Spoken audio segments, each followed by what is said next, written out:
अस्सलाम वालेकुम 9th class, कैसे हैं आप। मैं आज आपको मुताले पाकिस्तान का लेक्चर डिलीवर करने जा रही हूं, जिसमें हम बाब नंबर 2 के सवाल नंबर 7 के बकिया 3 पॉइंट पढ़ेंगे। पिछले लेक्चर में हम सवाल नंबर 7 के 2 पॉइंट पढ़ चुके हैं।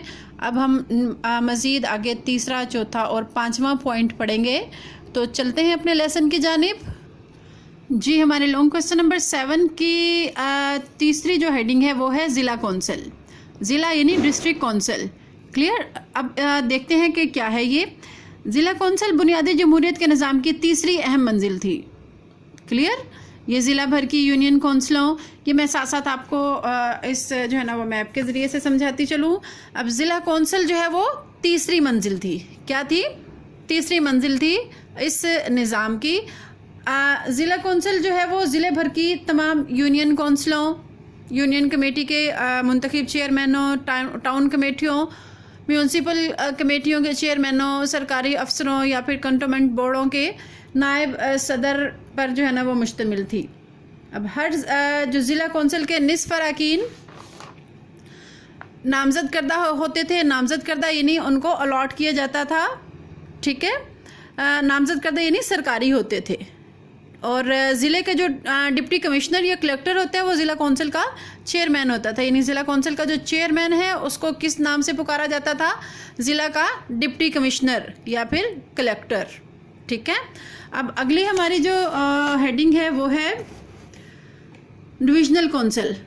अगला हमारा पॉइंट क्या है? Divisional council. तो ये भी हम नक्शे की मदद से समझते हैं। डिविजनल कौंसिल क्या है? अब जो डिविजनल कौंसिल है ये बुनियादी जमहूरियत, ये जो बुनियादी जमहूरियत का जो निज़ाम है इसकी आखिरी मंजिल थी, चौथी और आखिरी मंजिल थी। हर डिविजनल कौंसिल सरकारी यानी नामज़द करदा या फिर मुंतखब अरकान, सरकारी का मतलब जो हुकूमत की तरफ से अलॉट किए जाएँ, और मुंतखब अरकान ये यानी जो इंतखाब के ज़रिए से जिनका जो है ना वो इंतखाब किया जाए, यानी इलेक्शंस के ज़रिए से जिनको मुंतखब किया जाए, इन पर मुश्तमिल होती थी। डिस्ट्रिक्ट कौंसिलों के चेयरमैन बिलिहाज ओहदा डिविजनल कौंसिल के रुकन होते थे। अब डिस्ट्रिक्ट कौंसिल के जो चेयरमैन होते थे, मुख्तलिफ डिस्ट्रिक्ट कौंसिल के चेयरमैन, चाहे वो सरकारी हों चाहे वो मुंतखब हों। ठीक है। डिस्ट्रिक्ट कौंसिल से क्या मुराद है? ज़िला कौंसिल के। ज़िला कौंसिल के चेयरमैन चाहे वो सरकारी हों या फिर मुंतखब हों। इस डिस्ट्रिक्ट कौंसिल के चेयरमैन चाहे वो सरकारी हों या फिर मुंतखब हों। मुख्तलिफ डिस्ट्रिक्ट कौंसिल के जो चेयरमैन होते थे जो वो डिविजनल कौंसिल के अरकान होते थे। ठीक है। डिविजनल कमिश्नर बिलिहाज ओहदा डिविजनल कौंसिल का चेयरमैन होता था। यानी जो डिविजनल कौंसिल का जो चेयरमैन है उसको क्या कहते थे? कमिश्नर कहते थे। अब डिविजनल कौंसिल अपने मातहत कंटोनमेंट बोर्डों और मुकामी इदारों की सरगर्मियों में रब्त कायम करती थी। डिवीज़न के लिए तरक्याती काम जो है ना वो मुख्तलिफ़ किस्म की स्कीमें मुरतब करती थी और हुकूमत की जारी करदा हदायत पर अमल दरामद करवाती थी। ये जो डिविजनल कौंसिल है ये आखिरी और चौथा जो है ना वो इदारा था, जो है ना वो आखिरी मंजिल थी। क्लियर। अब इस निज़ाम की अफादियत की तरफ चलते हैं। इस निज़ाम की अफादियत क्या थी? इसका फ़ायदा क्या था?